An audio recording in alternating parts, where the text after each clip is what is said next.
Mert az Istennek neve ti miattatok káromoltatik a pogányok között, amint megvan írva. Nem így van most a kereszténység? A kereszténység ismeri Jézus Krisztust, ismeri a megváltást, ők Jézus Krisztusnak a képviselői, ugye bármelyik felekezet, mindegyik teljesen biztos benne, hogy ő üdvözöl, hirdetik az evangéliumot, közben titokban bűnök vannak a hívők életében. Paráznaság, lopás, csalás, bálványimádás, szent koronatisztelet, ökuméné, világszeretete, hamis tanítások. Ugyanaz van ma az ekléziában, mint amivel Pál apostol a zsidókat szembesíti. És azt mondja, mert használ ugyan a körülmetélkedés, ha a törvényt megtartod, de a törvényt áthágod, vagyis megsérted. A te körülmetélkedésed körülmetélkedetlenséggé lett. Mit mond ezzel? A körülmetélkedés az a szövetségnek a jele. Használ, hogy te szövetségbe vagy Istennel, hogyha betartod az Istennek a szabályait, törvényeit. De hogyha te nem tartod be, akkor olyan, mintha nem is lenne szövetségbe Istennel. Na most ez lefordítva a mai kereszténység nyelvére, idejére, ha valaki hívő, újjászületett hívő, az újjászületés által szövetségre lép Istennel, megkeresztelkedik víztől és Szent Szellemtől, Jézus nevére például, reméljük, hogy Jézus nevére. Hogyha a hívő visszamegy a bűnbe, itt van írva, akkor az ő szövetsége Istennel nem szövetségtelenséggé válik-é?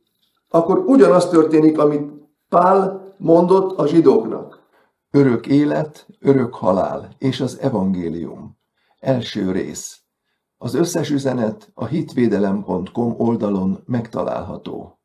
A mai üzenet címe az Úrnak a segítségével örök élet és az örök halál és az evangélium. Hát igazából az örök élet érdekel bennünket, de az evangélium az egy teljes evangélium, és a teljes evangélium üzenetet hordoz nekünk az örök halálról is, és az örök életről is, és az evangélium az Istennek a kegyelme, áldása számunkra, hogy megmutatja nekünk az utat, hogy az örök halálból hogy tudunk az örök életre eljutni. És nagyon fontos, hogy legyen hirdetve mindaz, ami az evangéliumban van, mert az evangélium nyitja meg a szemünket a szellemi valóságoknak a felismerésére, és az örök halál is szellemi valóság, és az örök élet is szellemi valóság. És az ember teremtése után, ahogy bejött az ember életébe a bűn, ezzel együtt bejött az ember életébe a halál is. Azt mondja az Isten igéje a teremtett embernek, hogy a kert közepette lévő fáról arról ne egyél, mert amely napon arról eszel, bizony meghalsz. És ez bekövetkezett, az engedetlenség, így bejött az emberiség sorsába az halál, az örök halál. Miért örök a halál? Mert a bűn is örök. Erről már régebben beszéltünk, a bűn az nem múlik el, az egy szellemi valóság, és a bűn pedig sérti Istennek a szentségét, ami sérthetetlen, tehát nem engedi Isten, hogy sértve legyen a szentsége, ezért a bűnre ítéletet mondott, és a bűn az volt, hogy engedetlenség Isten felé, és Isten azért óvta az embert ettől a bűntől, mert az a fa, az a jó és gonosz tudásának a fája, annak a tulajdonosa ugye a sátán volt, és a kígyó volt, és a kígyónak meg az a célja, hogy az embert megölje, és elszakítsa Istentől.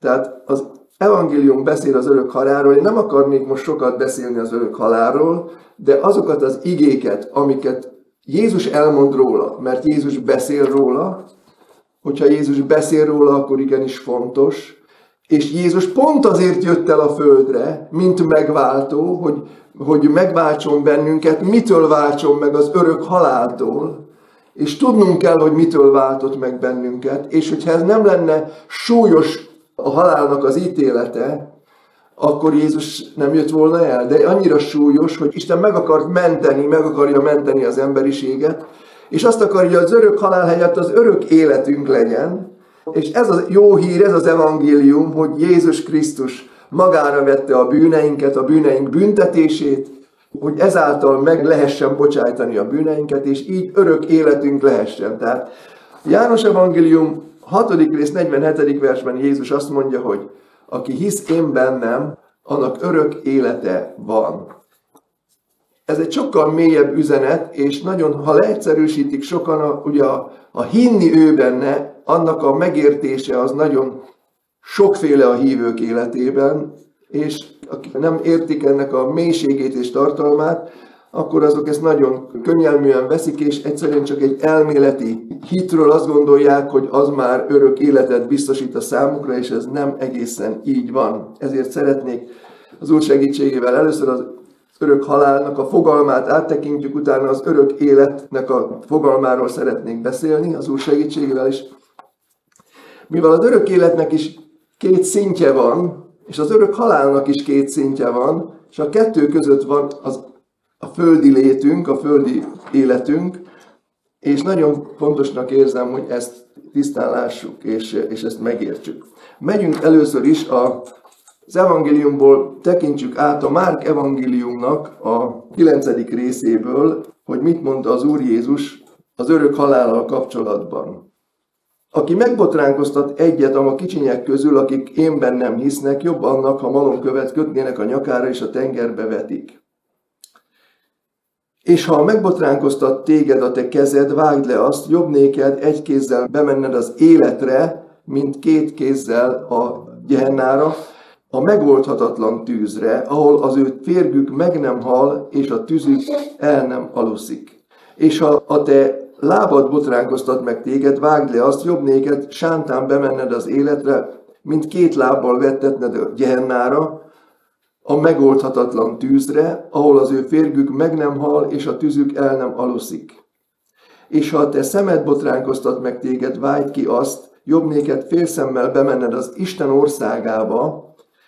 Ugye itt most az Isten országának a fogalmát használja, az élet, előbbi versekben élet és örök életet jelent ez is, mint két szemmel vettetned a tüzes Gehennába, ahol az ő férgük meg nem hal, és tüzük el nem aluszik. Tehát itt azért az Úr Jézus nagyon konkrétan beszél az elkárhozásról. És az elkárhozásnak arról az eseményről Gehennának nevez, és a Gehenna valójában a kárhozatnak már a második, mélyebb szintje, és szeretnék még olvasni. A János Evangélium 3. rész 16. verse az egyik nagyon jellegzetes ige, ahol azt mondja az Úr Jézus, ezt mindenki tudja, hogy mert úgy szerette Isten a világot, hogy az ő egyszülött fiát adta, hogyha valaki hisz ő benne, el ne vesszen, hanem örök élete legyen. Tehát látjuk, hogy az evangéliumban benne van, hogy elveszni. Úgy szerette Isten a világot, ez az evangélium, hogy az ő egyszülött fiát adta, hogy aki hisz ő benne, az el ne vesszen, hanem örök élete legyen. Nincs kifejtve itt, hogy mi is az az elveszés, de van elveszés. És azért jött Jézus, hogy mi el ne vesszünk. Tehát nagyon komoly és nagyon nagy súlya van az Úr Jézus jövetelének és a megváltásának. Itt egyetlen egy versben mind a két fogalom benne van, az örök élet is, és az örök halál is. Akkor most lépünk tovább a Jelenések könyvébe.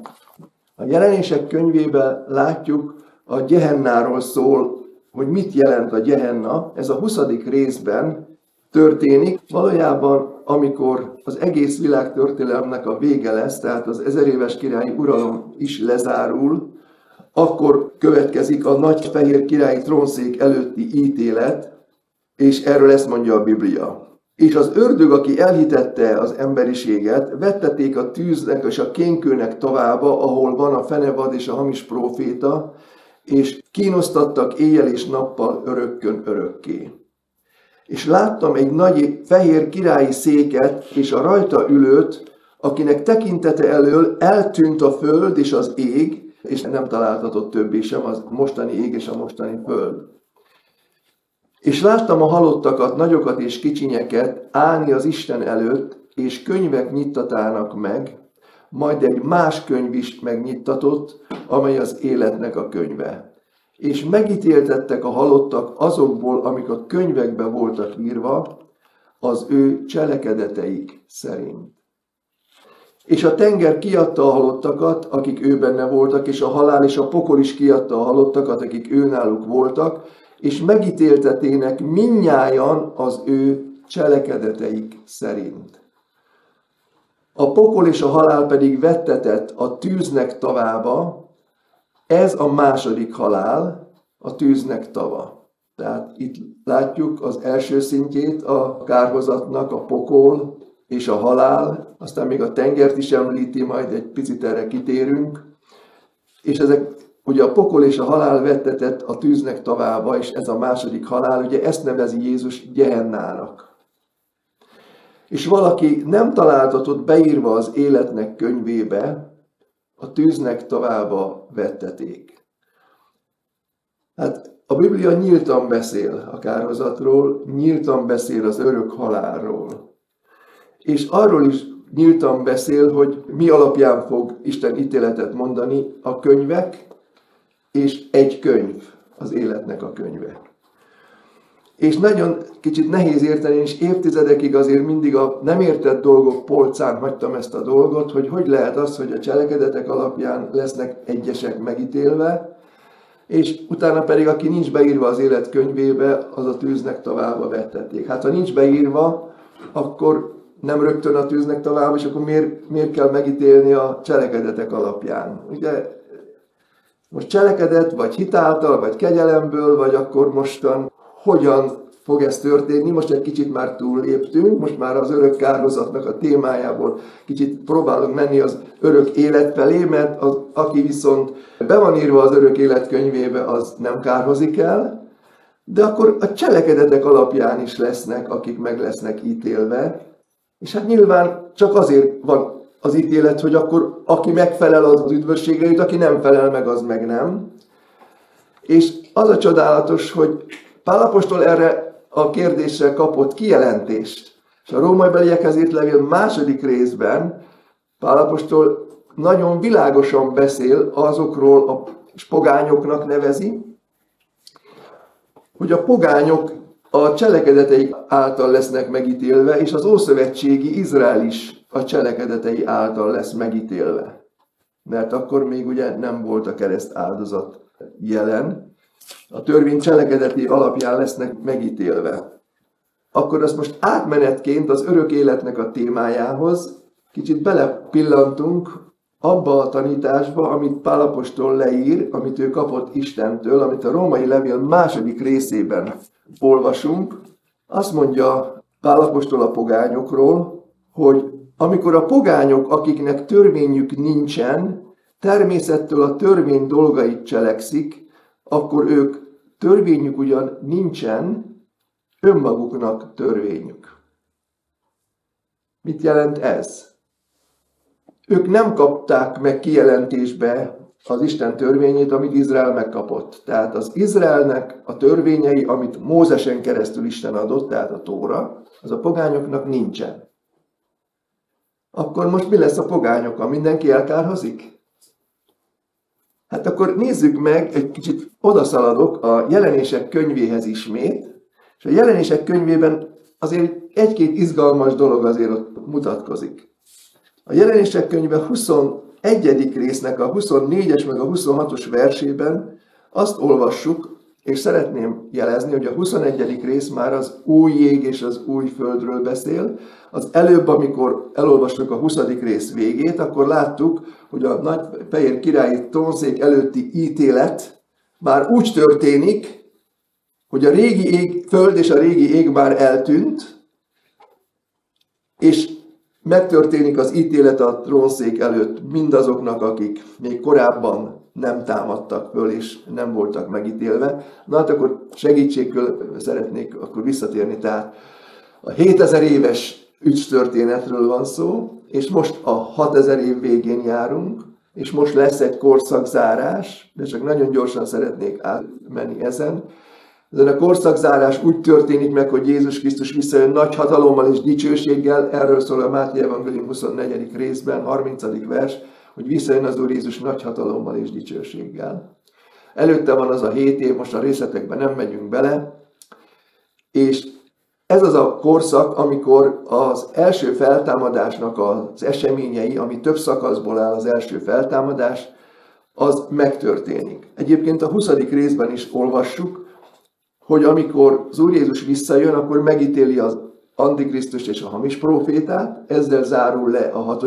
évezred, és akkor a sátán megkötöztetik 1000 évre, ez a 7. évezred, tudtok követni? De amikor ez a 6000 év lezárul, akkor a hamis próféta és a fenevad, tehát az Antikrisztusnak is nevezzük, ugye, ő vettetnek elevenen a kénkővel égő tüzes túlba, vagyis a Gehennába. Hát ők az első lakói, ez az első 2 lakója a Gehennának. Jelenleg nincs a Gehennában még senki, jelenleg a várakozás helyén, a kárhozott várakozás helyén vannak pokolban, vagy halálban, vagy tengerben azok, akiknek nincs megváltásuk. Tehát nincsenek megváltva. És itt mondja az ige, hogy láttam királyi székeket, tehát most nem a 7000 év végén vagyunk, hanem a 7000 év kezdete előtt vagyunk, a 6.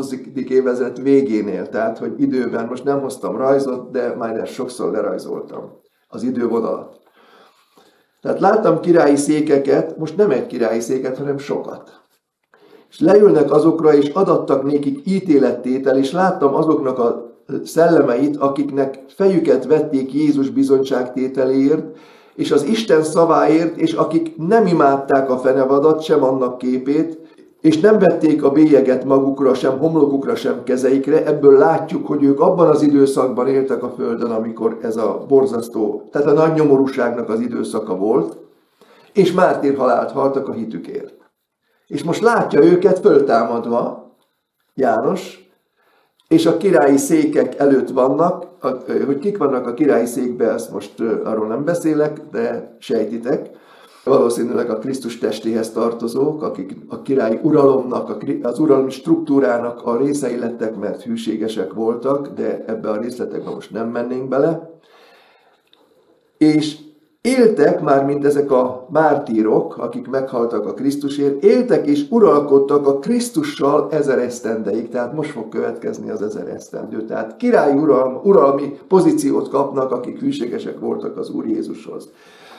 A többi halottak pedig meg nem elevenedének, míg nem betelik az 1000 esztendő, már is van információnk, hogy még mindig van rengeteg olyan személy, aki még nem támad föl, nem elevenedett meg. Itt nem is mondja a Biblia feltámadás szót, meg elevenedés szót használ, de most nem menjünk bele ennyire a részletekbe, hanem ezek majd csak akkor, amikor betelik az 1000 esztendő.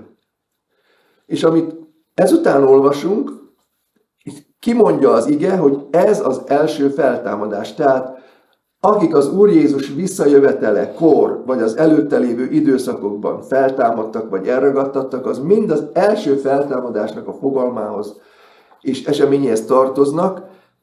Tehát akik meg voltak váltva, vagy megszerezték a kegyelem által való üdvösséget, mert aki mártírhalált halt az Úrért, és vállalta ezt a hitét, az be lett írva az élet könyvébe, az a Krisztushoz tartozott, és ő kapott üdvösséget, nem csak üdvösséget, hanem olyan hatalmas jutalmat, hogy uralkodik a Krisztussal 1000 esztendeig.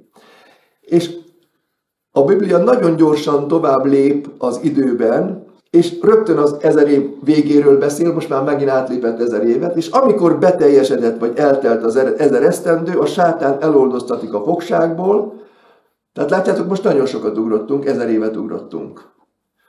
És kimegy, hogy elhitesse a föld 4 szegletén lévő népeket, Gógot és Mágógot, hogy egybegyűjtse őket a háborúra, akiknek száma, mint a tenger hövenye, és eljöttek a föld szélességére, és körülvették a szentek táborát és a szeretett várost, de az Istentől a mennyből tűz szállt alá, és megemésztette azokat. Tehát nagyon gyorsan, kevés mondat, két mondatban az egész esemény el van mondva, tehát ez évekig tartó folyamat lesz, az 1000 év után ki tudja hány évig, 5, 10, 20, nem tudom hány év kell, de nem sok idő kell az ördögnek, hogy az egész világon élő emberiséget, akik eddig békességben éltek, Isten király uralmában éltek, igazságban éltek, szeretetben, prosperitásban éltek, ezeket elhiteti, és Isten ellen lázítja, aki tud. Tehát ez egy próba lesz arra, hogy ki az, aki színből, vagy csak érdekből szerette Istent, és ki az, aki őszintén szerette Istent, és aki őszintén szerette Istent, nyilván azt nem tudja elhitetni. De akit el tud hitetni, azok Isten ellen fordulnak, és a szeretett város, ez valószínűleg a Jeruzsálem lesz, ahol az Isten temploma lesz akkor. És Istentől jön az ítélet, és tűzzel megemészti ezt a sereget, és az ördög, aki elhitette őket, vettetett a tűz és kénkő tavába, ahol van már a fenevad és a hamis próféta, tehát az ördög lesz a harmadik lakó. Mert már ott van a hamis próféta és a fenevad. És kínosztatnak éjjel és nappal örökkön örökké, és láttam nagy fehér királyi széket, és rajta ülőt, akinek tekintete előtt a föld és az ég eltűnt, és nem találtatott többé a helye. És akkor következik, amit már elolvastunk, hogy kicsinyeket és nagyokat láttam a halottakat állni az Isten előtt, és könyvek nyittatának meg, és ekkor történt ez az ítélet. És utána, akik nincsenek beírva az életkönyvébe, vagy a könyvek, mert a könyvek az mindenkinek az életéről van egy könyv, ezért vannak, hogy könyvek nyittatának meg, de az életkönyve csak egy van. Na most, akinek a cselekedetei alapján nem tudott üdvözülni, mert olyanok voltak a cselekedetei, majd mindjárt ezt megmagyarázza a római levél második rész, úgyhogy ezt azért szerettem volna mondani. Lesz, akinek a cselekedete olyan lesz, hogy méltónak találtatik, hogy örök életbe bevenjen. És van, akinek meg nem lesz. Na most akinek nem lesz, akkor megnyitnak egy másik könyvet, akkor nézzük meg, hogy a neve esetleg benne van az örök élet könyvébe. Cselekedetei alapján nem üdvözülhet. Hopp, de ott megtaláltuk a nevét, mert hitáltal kapott bűnbocsánatot valamikor, akkor ő kap örök életet a hitáltal kegyelemből. De ha nincs benne, meg a könyvek alapján sem üdvözülhet, meg az életkönyvébe sincs benne, akkor az következik, hogy megítéltettek az ő cselekedeteik szerint, és aki nem találtatott beírva az életkönyvébe, az a tűznek a tavába vetteték. Akkor most, mielőtt még a római levélhez mennénk, nézzük meg, hogy a mennyben milyen megnevezések vannak, vagyis az üdvösségi szinten.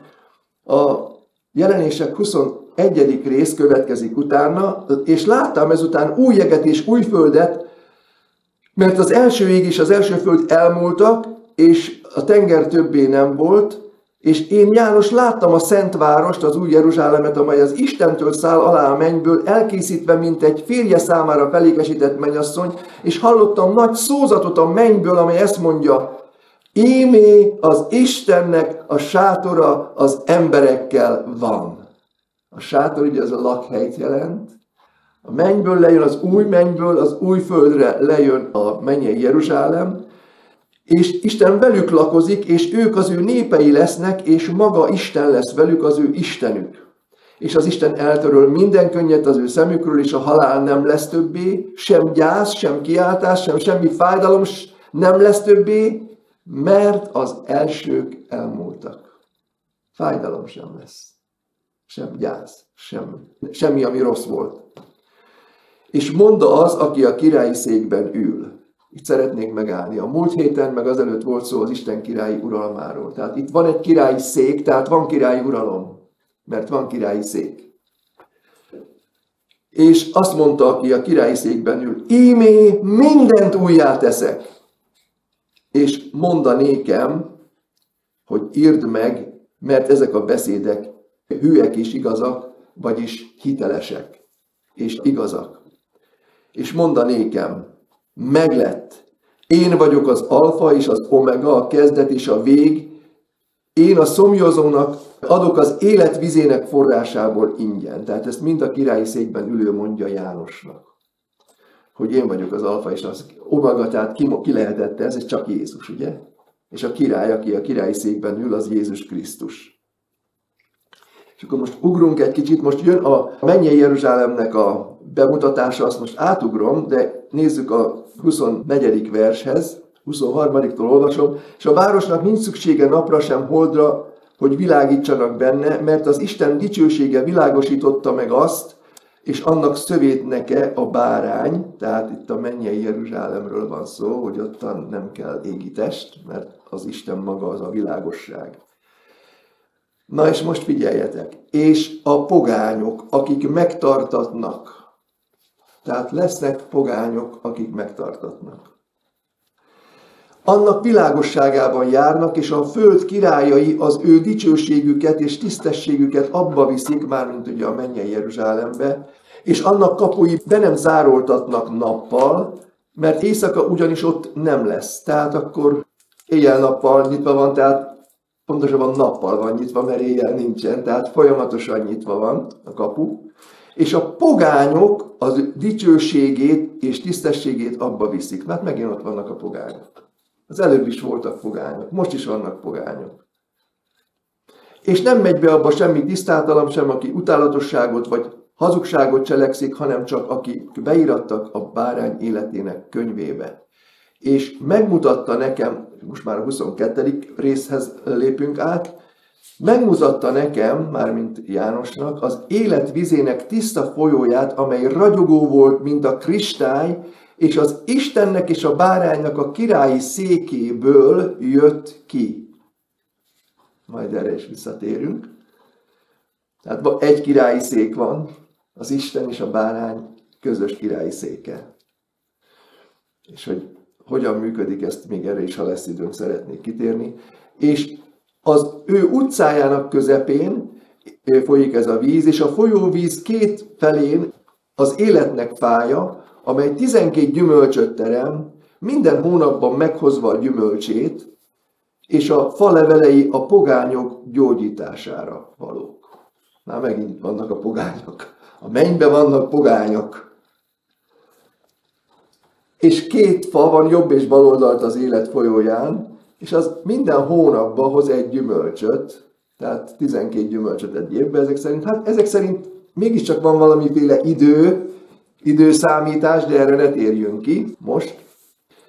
Mert itt egy teremtett világban vagyunk, vagyis az új égben vagyunk, illetve az új ég és az új földön vagyunk. Tehát összeér az új ég és az új föld, úgy tűnik, és a királyi székből az élet vizének a folyama jön ki, ez egy metaforikus kép, tehát az életet egy folyóhoz hasonlítja, hogy az élet folyója a forrásból, az atyavilága a forrás, és az királyi szék köti össze az atyavilágát a mennyei világgal. Egy rajzot is szeretnék mutatni, mindjárt ezt kicsit szemléltetni, amit így ima közben jött elém, és megpróbáltam szemléltetni, lerajzolni. És az élet, ami a mennyben van, azt örök életnek nevezzük, de az nem az örök élet forrása, hanem származtatott örök élet az atyából. Van nekünk is örök életünk? Van. De önmagunkban van az örök élet, vagy kaptuk az Úrtól? Kaptuk az Úrtól, hogy a kegyelemből. Tehát nekünk van örök életünk, de származott az forrásból, aki a Krisztus. És a Krisztusnak élete van önmagában. A János Evangélium 5. részben mondja az Úr Jézus, hogy amiképpen az atyának élete van önmagában, akként adta a fiúnak is, hogy élete legyen önmagában. Ugye? Neki önmagában, mert egy az atyával, benne lakik az atyában, és az atya ő benne. Tehát az örök élet forrása maga az atya, de a fiú is az atyával együtt. Onnan jön az atyától az élet, és az élet az egész mennyei világot betölti. A mostani mennyet is, ami majd el fog múlni. És a földön is lejött hozzánk az örök élet a fiúban, és hitáltal bejött ez a szívünkbe, és most nekünk van örök életünk hitáltal kegyelemből, nem a törvény cselekedeteiből, hanem a hitáltal kegyelemből, de a törvény cselekedetét ne keverjük össze az engedelmesség cselekedetével, majd erre külön kitérünk, lehet, hogy nem ma, de a lényeg az, hogy az örök élet, ami nekünk van, az is származtatott örök élet. Tehát amikor az örök élet víze folyik a trónszékből, akkor ez azt jelenti, na akkor mégis megmutatom most ezt a kis ábrát. Ez a piros itt fölül, ez az atya világa jelenti, ez a mennyei világ, ez a zöld rész, és a trónszék az az atya világa és a menny között van, és innen jön az örök élet, ugye az mennyei szintre is a származtatott örök élet jön, és a földre is lejön az örök élet, de itt mulandóvá válik, az élet van a földön is, csak már mulandó lett a bűn miatt. De az örök élet lejött a fiúban, mégis a földre, és a fiúba vetett hit által a mulandó életünk kicserélődhet örök életre, mert hisz ha feltámad a testünk, új emberré támad fel, akkor tudunk a mennybe bejutni. Itt van egy csatorna, itt van egy fekete vonal, ez a halálnak a vonala, ami betakarja az egész emberiséget. És csak a fiún keresztül és a kereszt áldozaton keresztül van megnyitva ez a haláltakarója, és akiben nincs a fiú, abban nincs élet, az ott a haláltakarója alatt fog maradni. És aki haláltakarója alatt van, és vége lesz a földi életének, az elkárhozik. És itt van a kárhozatnak az egyik szintje, és utána a Gehenna a másik szintje. Tehát a halálnak két szintje van, és az örök életnek is két szintje van. A származtatott örök életnek a szintje, és az örök élet forrásának a szintje, ami az Atya személye, az Atya világa, mert az Atya nem csak személy, hanem lakhely is. Ézsaiás próféta könyve, 57. rész, 15. vers. Magasságban és szentségben lakozom, azt mondja Isten, de így kezdődik. Így szól, aki örökké lakozik. Az örök lakozás. Magasságban és szentségben lakozom, de az alázatos és megtört szívűvel is, hogy megelevenítsem a megtörteknek a szívét. És ez egy másik ábra, amikor már az új ég és az új föld, ez már új föld és az új ég, azt is ugyanúgy az életvizének a folyója tölti be, itt is a származtatott örök élet van, és az Atyánál pedig az örök élet forrása van. És Gehenna az már nincs összekapcsolódva, az már egy külön helyen van, és ugye olvastuk, hogy kik kerülnek oda. Tehát ezt szerettem volna a figyelmetek elé hozni, és még néhány verset a 22. részből, és semmi elátkozott nem lesz többé, mert az Istennek és a báránynak királyi széke benne lesz, és az ő szolgái szolgálnak néki. Tehát a királyi szék ott lesz a új égben, és az ő szolgái szolgálnak néki, és figyeljük meg, mi következik utána, és látják az ő orcáját, és az ő neve homlokukon lesz. Kik látják? A szolgái. Itt most nem a pogányokról van szó, hanem az Úrnak a szolgáiról van szó. Látják az ő arcát, és a neve az Úrnak a neve a homlokukon lesz, és ott éjszaka nem lesz, és nem lesz szükségük szövétnekre és napvilágra, tehát lámpára nem lesz szükség, szövétnek ugye az a lámpát jelenti, mert az Úristen világosítja meg őket, és uralkodnak örökkön örökké. Ezt szerettem volna kiemelni. Mit olvasunk? Uralkodnak örökkön örökké. Miről volt szó múlt héten? Hogy az Isten országa, nem más, mint Isten királyi uralma, az nem más, mint egy uralmi struktúra. Tehát ezért mondja, hogy aki nem születik újjá víztől és Szent Szellemtől, az nem tud részese lenni Krisztus uralmi struktúrájának. Mert ezek az Istennek a szolgái, akik újjászülettek és tanítványok voltak és szolgáltak az Úrnak. Ezekre rábízza az uralmi struktúrát. Ahogy olvastuk is a múlt héten a Lukács 22-ből, hogy például mondja a tanítványoknak, hogy ülni fogtok királyi székekben, és ítélitek Izrael 12 nemzetségét. Ugye? Tehát ez uralmi struktúra. Tehát a mennyországban van egy uralmi struktúra, ami a Krisztusé. Tehát ez a két fogalom nagyon szorosan összefügg, de nem ugyanaz. Tehát a mennyeknek az országa az üdvösségnek a szellemi létezésnek a tere, az örök élet szellemi létezésének a helyszíne, az Isten királyi uralma, az pedig az uralmi struktúra. És ezt a tanítványoknak ígérte meg, hogy ezekbe részt vesznek. És ezért fontos, hogy az örök életnek a fogalmát egy kicsit még jobban tisztábban lássuk, és most erre szeretnék kitérni. De előtte ígértem a római levél második részéből az üdvösséggel kapcsolatosan, hogy mit mond Pál apostol. A 6. verstől olvasom. Megfizet az Isten mindenkinek az ő cselekedetei szerint. Megint a cselekedetekről van szó. Aki megfizet, mármint az Isten mindenkinek az ő cselekedete szerint, azoknak, akik a jó cselekedetekben való álhatatossággal, dicsőséget, tisztességet, halhatatlanságot keresnek, azoknak örök élettel fizet meg. Mi van itt felsorolva? Akik a jó cselekedetben való álhatatossággal dicsőséget, tisztességet és halhatatlanságot keresnek, azoknak pedig, akik versengők, és akik nem engednek az igazságnak, hanem engedelmeskednek a hazugságnak, azoknak Isten busulással és haraggal fizet. Most folytatja tovább. Nyomorúság és ínség minden gonosz cselekvő ember lelkének, zsidónak először, meg görögnek. Na most figyeljünk, mit mond? Zsidónak is, és görögnek is. A zsidó az kicsoda, most ugye az Ószövetségben vagyunk, még mikor Pál ezt leírta, akkor még nem volt meg Jelenések könyve. Ő nem tudta, hogy a Jelenések könyvében mi lesz leírva, hogy lesznek ott pogányok. Megnevez két csoportot, a zsidók és a pogányok. A görög az a pogányt jelenti. És azt mondja, hogy nyomorúság és ínség minden gonosz cselekvő embernek, persze zsidónak is, először a zsidónak, hogyha gonosz cselekszik, és a pogánynak is, ha gonosz cselekszik. Dicsőség pedig és tisztesség és békesség minden jó cselekedő embernek, zsidónak először, meg pogánynak, görögnek. Mert nincsen Isten előtt személyválogatás. Nincs személyválogatás, hogy zsidó vagy pogány. Milyen a cselekedete? Zsidónak nagyobb a felelőssége, mert megkapták Istentől a törvényt, ezért első a zsidó. Hogyha jól cselekszik, akkor a jutalomban is az első, és akkor a pogány, ha jól cselekszik, a jutalomban ő a második. Ha rosszat cselekszik, akkor a büntetésben is a zsidó az első, és büntetésben a pogány a második. Figyeljük meg, hogy milyen kijelentést kapott Pál apostol. Ez az üdvösségre vonatkozó kijelentés. Mert akik törvény nélkül vétkeztek, törvény nélkül vesznek is el. Ez kikre vonatkozik? Pogányokra. Pogányoknak nincs törvényük. Istentől nem kaptak törvényt.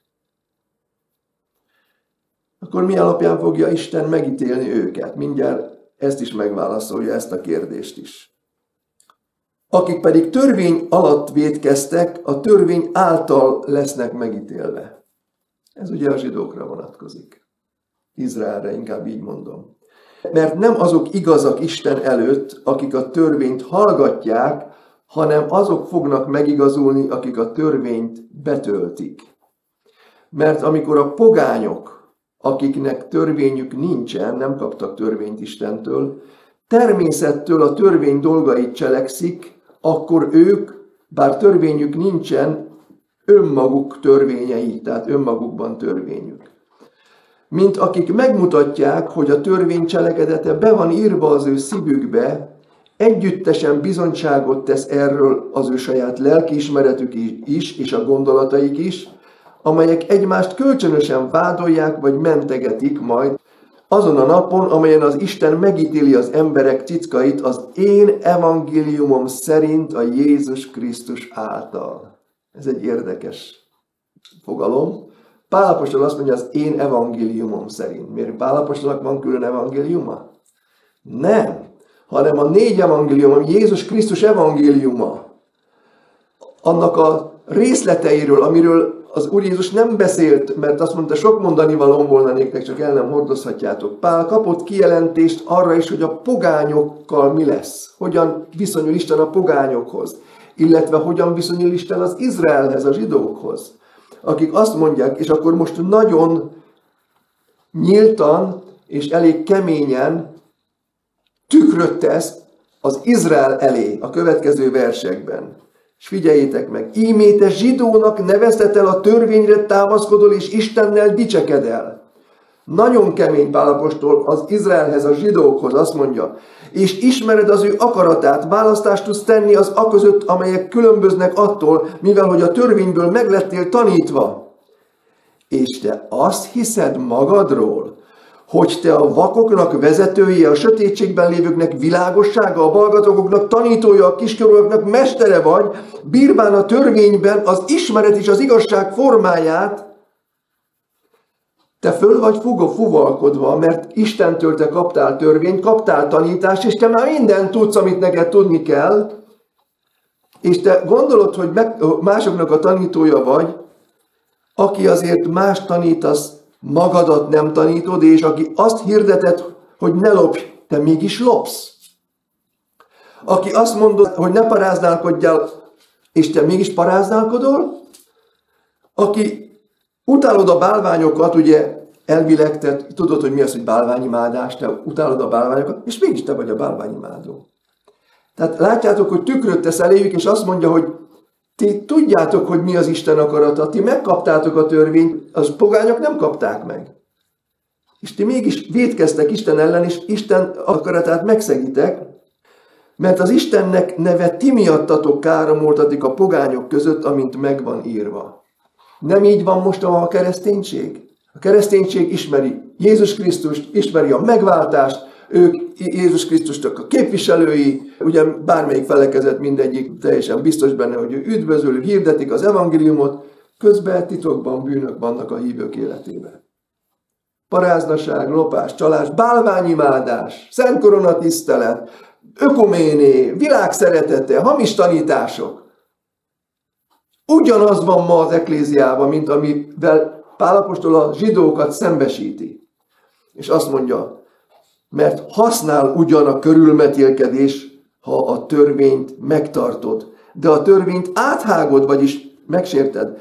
A te körülmetélkedésed körülmetélkedetlenséggé lett. Mit mond ezzel? A körülmetélkedés az a szövetségnek a jele. Használ, hogy te szövetségbe vagy Istennel, hogyha betartod az Istennek a szabályait, a törvényeit. De hogyha te nem tartod be, akkor olyan, mintha nem is lennél szövetségbe Istennel. Körülmetélkedetlenséggé lesz. Olyan, mintha nem lennél szövetségben. Na most ez a lefordítva a mai kereszténység nyelvére, idejére, ha valaki hívő, újjászületett hívő. Az újjászületés által szövetségre lép Istennel. Megkeresztelkedik víztől és Szent Szellemtől. Jézus nevére például, reméljük, hogy Jézus nevére. Vagy ha csak a János keresztségére, az nem igazából szövetség, az csak a bűnbocsánatra történik, ezt már régebben is áttekintettük. Visszatérve tehát, hogyha a hívő visszamegy a bűnbe, itt van írva, akkor az ő szövetsége Istennel nem szövetségtelenséggé válik-e? Mert itt most nem test szerinti körülmetélkedés van, hanem a szívünknek a körülmetélkedés, és a hívő visszamegy a bűnbe, és titokban bűnben él. Isten előtt nincs titokban. De ő megtűri az életébe a bűnt. Akkor ugyanaz történik, amit Pál mondott a zsidóknak, hogy a te körülmetélséget körülmetéletlenséggé lett. Ha tehát a körülmetéletlen pogány, és most behozza a pogányokat, a körülmetéletlen pogány, tehát nincs szövetsége Istennel, nem kapott Istentől szövetségi törvényt. Nem is tudja, hogy mi az a tóra, meg a 10 parancsolat. De az a körülmetéletlen pogány megtartja a törvénynek parancsolatait. Ő pogány, de ő nem paráználkodik. Ő pogány, de nem lopja meg a másikat. Ő pogány, de nem hazudik. Ő pogány, de oda megy az elesetthez és fölsegíti. Ő egy samáriai, aki a agyonütött emberhez oda megy, és fölsegíti, mert a pap elment, de az nagyba el is fordult, azt ott is hagyta. Meg a lévita is elfordult, azt ott hagyta. Szövetségbeli voltak Istennel. És jön egy samaritánus, aki nincs szövetségben Istennel, és ő meg segít a nyomorulton. Erről beszél az ige. Tehát a körülmetéletlen pogány, tehát megtartja a törvénynek parancsolatait, az ő körülmetéletlensége nem körülmetélkedésül tulajdonítatik néki. És a természettől fogva körülmetéletlen ember, tehát a pogány, megint a pogányról beszél, ha a törvényt megtartja, megcselekszi, megítél téged, aki a betű és a körülmetélkedés mellett is a törvénynek megrontója vagy. Sok pogány, aki nem keresztény, vannak ilyenek is, nem mindenki. Nagyon sok gonosz van a hitetlenek között, de nem mindenki hitetlen. Sokszor az látszik, hogy a hívőnél is becsületesebb egy munkahelyen, egy olyan, ilyen is van, persze nagyon sokan nem ilyenek, én nem azt mondom, hogy mindenki így van, de előfordulhat ilyen.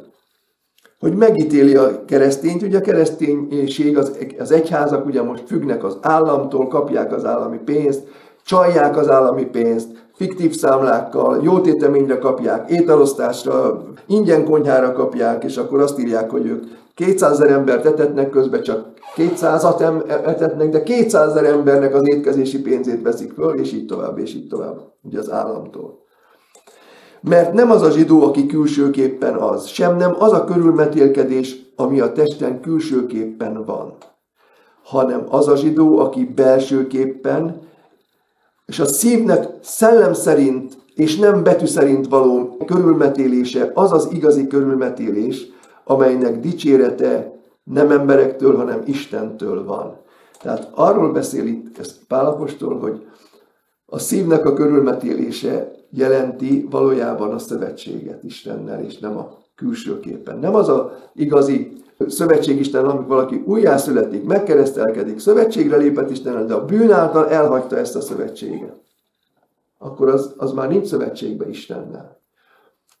Tehát itt az üdvösségnek a szintjéről beszél, tehát amit olvastunk a pogányokkal kapcsolatban, hogy lesznek pogányok a mennyben. Hát látjuk, hogy a 7000 év végén ott lesznek könyvek nyitatának meg. És cselekedetek szerint lesznek megítélve. Pont úgy, ahogy Pál apostol mondja.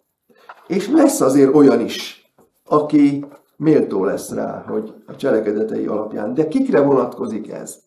Én úgy hiszem, hogy ez nem helyettesíthető azzal, amikor azt nevezzük pogánynak, amikor valaki nem jut el az eddigi 6000 éves történelem során, ugye a teremtéstől kezdve volt ugye özönvízig egy korszak, özönvíztől Jézus Krisztus jöveteléig egy másik korszak, és Jézus Krisztusról a mai napig megint egy 2000 éves korszakról beszélünk.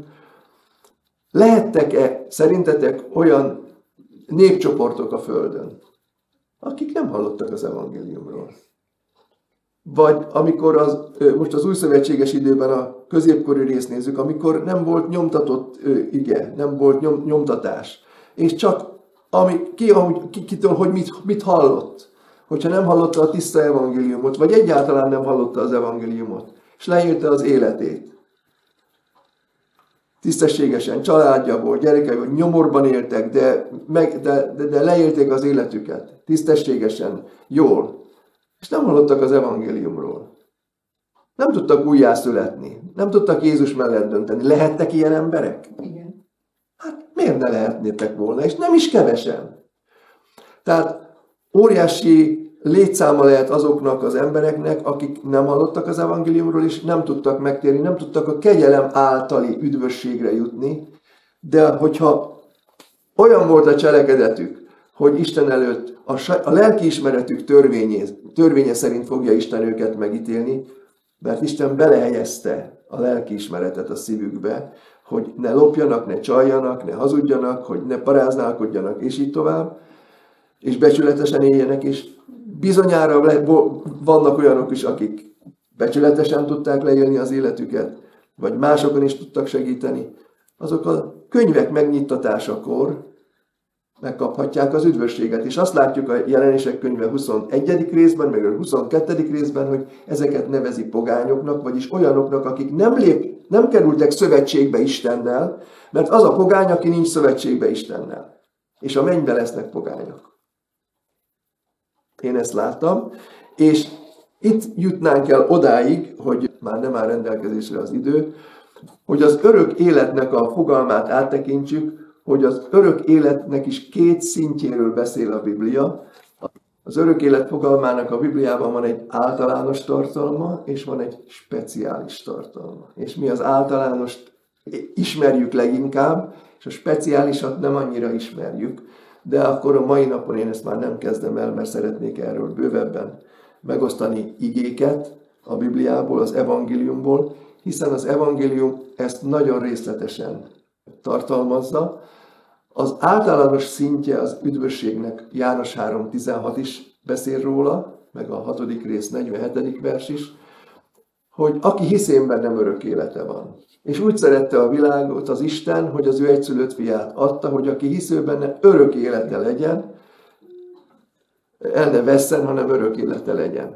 Tehát ez az örök életnek az általános értelme, hogy megmentést kapunk, és a megmentett ember nem kárhozik el, nem a örök halálba jut, hanem az örök életbe jut, vagyis a mennyei szintéren élhet, a származtatott örök életnek a helyén élhet.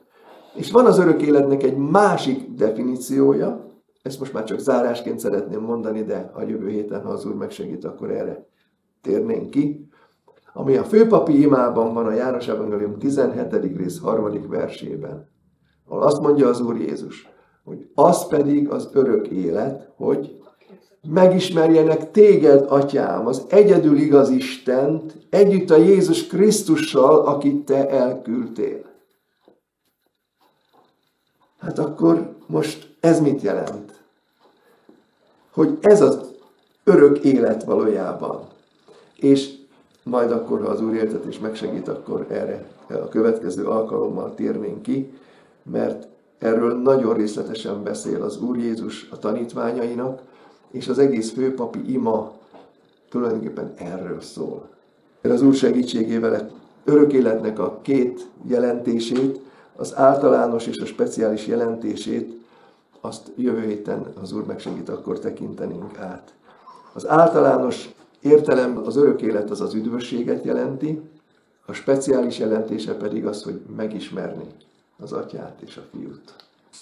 Ez rendkívül fontos, úgy hiszem, hogy ezt megértsük, és a szívünkbe zárjuk, mert ez egy újabb és még nagyobb ajtót nyit a számunkra, az Isten megismerése és az örök életnek a megismeréséhez. Az Úr áldjon meg bennünket, hogy elkészülhessünk az Úrnak a jövetelére. És amikor visszajön az Úr, akkor találjon hitet, és elvihessen mindnyájunkat. Amen.